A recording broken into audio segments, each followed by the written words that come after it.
Assalamualaikum warahmatullahi wabarakatuh. Salam. Salam gelombang biru.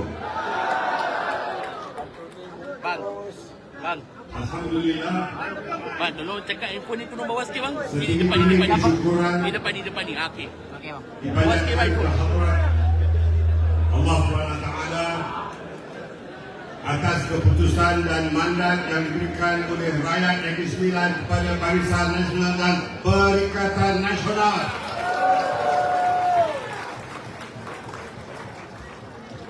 Bagi pihak seluruh pimpinan Barisan Nasional dan Perikatan Nasional, saya merakamkan setinggi-tinggi penghargaan dan ucapan terima kasih kepada semua pengundi yang telah keluar menunaikan tanggungjawab serta memberikan kepercayaan kepada Barisan Nasional dan Perikatan Nasional untuk menerajui semula pentadbiran Negeri Sembilan.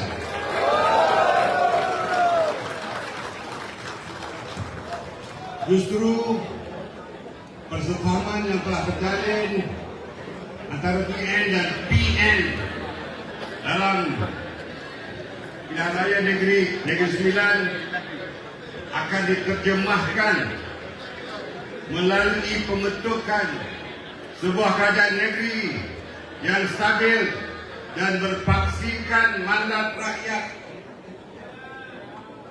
Secara tidak resmi setakat ini Barisan Nasional telah memperolehi 18 kursi dan Perikatan Nasional memperolehi 7 kursi. Ini bermakna BN dan PN telah melepasi majoriti 2/3 di Dewan Undangan Negeri Sembilan.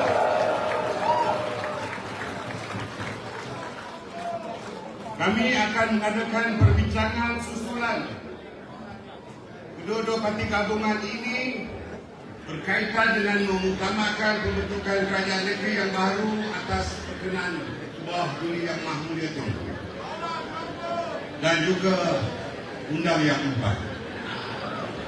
InsyaAllah kami menerima keputusan ini dengan penuh rendah diri, tawaduk dan rasa tanggungjawab.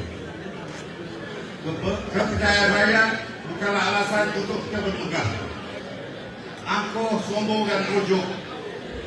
Sebaliknya, kemenangan dan mandat ini mesti dibalas dengan kerja keras, pentadbiran yang berwibawa serta khidmat